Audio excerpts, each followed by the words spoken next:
All right, hello everybody. Steve Politi, Brian Fonseca, Pat Lanny, 35-32 loss to UCLA. I think we don't have to say many adjectives about that not being a good thing, but afterward, this is the interesting part for people who are not those who go home and listen to the radio. If it's even on the radio, go to the internet, listen to the press conference. Greg Schiano, as defiant as I've seen him after a loss, kind of challenging people to, what did he say? What is that? Take your shot now. Cast your ballot. He wants people to, who are doubting the program to step forward in sort of ways. This is like, what was it? Salah with the receipts line. Exactly. Yeah. Very similar to New York Jets coach Robert Saleh saying we're keeping receipts. Yeah. That's how I kind of walked away from it. Just saying the program will be fine, but if you want to come out and say we have big problems, raise your hand, cast your ballot, take your shot. Yeah, right. The problem is I don't have to come out and say it. I mean, we all watched it for 3.5 hours. Program's got big problems. It's 4-3. You got 5 games left. You're going to Los Angeles. I don't see another. If the team plays like that, I don't see another win. This defense can't stop anybody.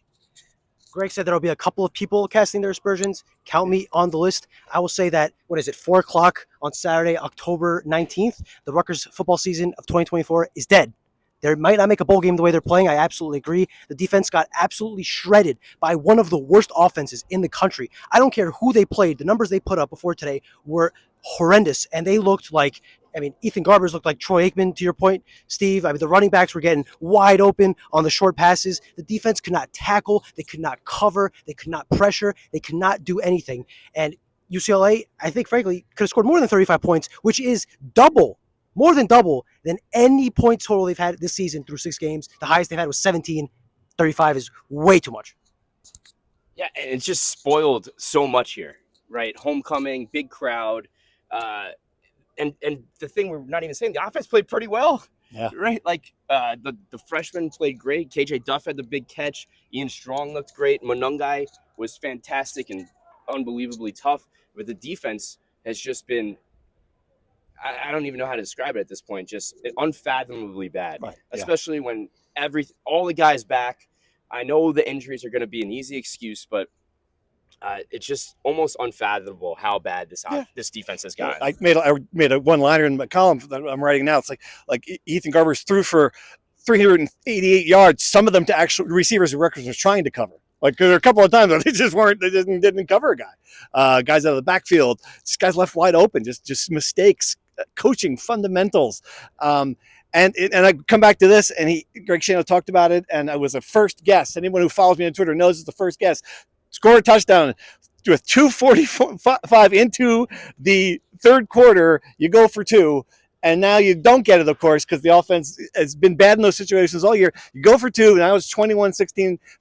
You're chasing points the rest of the game. They get down there. They score a touchdown late. Could have cut it to 1 score if you just kicked the extra points the entire way. Instead, they're down 2 scores, have to go for the onside kick.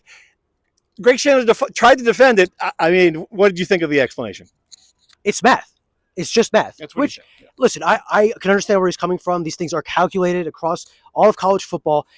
But to your point, it was so early in the game. So that's it. That's no math. The only math that matters was the clock at that point for me. Yes, and I think the way the offense was playing, they would get more opportunities if the defense could stop somebody, which I guess the estimation would be based on the first half. They couldn't really stop anybody. Some more math. I botched my question to Greg Schiano, which is what it is, but my question was this. This is a developmental program. They pride themselves on creating a pipeline, and now, yes, they're decimated by injuries, but the drop-off between the first level of senior veteran guys to the guys that are playing now is just dramatic in some positions. It's stark, it's scary, and that's why I think there's a lot of concern for the rest of the season, because a lot of these guys are down for the end of the year, and Rutgers is going to have to either develop these guys up quick, coach them better, fix the errors. I don't know what it is, but if they have to be a lot better than this today to have any semblance of life the rest of the year. Right. Yeah, and I guess to the broader point, 5 games left. I understand. Still, a chance for bowl eligibility for them are toss-ups. The next one, not. I don't think you're going to go out to Los Angeles and beat the good team from LA after this. But then you get the bye. I just don't know who's going to be back after the bye week to make an educated decision. And to that point, Pat, it's not just the players who weren't playing. Greg Schiano was very adamant to point out a lot of guys are playing hurt. Kyle Monungai just talked to us after taking just a vicious hit in the second quarter, came out and played in the third quarter, cradling as he's doing an interview. I mean, these guys are banged up. It's unbelievable. So, it's not an excuse, though, at the end of the day. And that's what Schiano said, right? Every team has injuries. You got to step up and take responsibility for it. And the next man up philosophy has to be applied. So the injuries are what they are. The bigger issue is you can coach the fundamentals, but you still have to execute it, and that's the thing that's just driving everyone crazy, I think, in this program, because right, you can game plan and scheme and do all the right things, but you still got to tackle. You got to cover your man, and that's not getting through to from what I see. That's not getting through to the players, and I think that's just an overarching issue. Final thought? Yeah, I have couple more thoughts. UCLA had 20 guys listed as out on the availability report. 20, and then they had a few other guys as questionable. Everyone's banged up. Rutgers does have a lot of key guys banged up. Everyone's banged up nonetheless. I will ask you guys to call your shot. 5 games left, like you said. 4 toss-up games. Does this team win at least 2 more and make a bowl game? Call your shot. I don't know. Listen, I think they still haven't put anything together in terms of like everything plays well at the same time. And that's the hope, right? Like maybe they can figure this thing out defensively, and what you saw here offensively may be able to piece something together. USC is not exactly a great defensive team, but you go in there, you're obviously thinking that they're going to throw the ball for 800 yards against Rutgers the way they played today. This is the perfect political and politics season to answer it not answer it by saying it doesn't matter. You're 6-6. I think right now is the ceiling for this team. Anybody gonna be happy with that? No. Well, it's one thing to not be happy with it.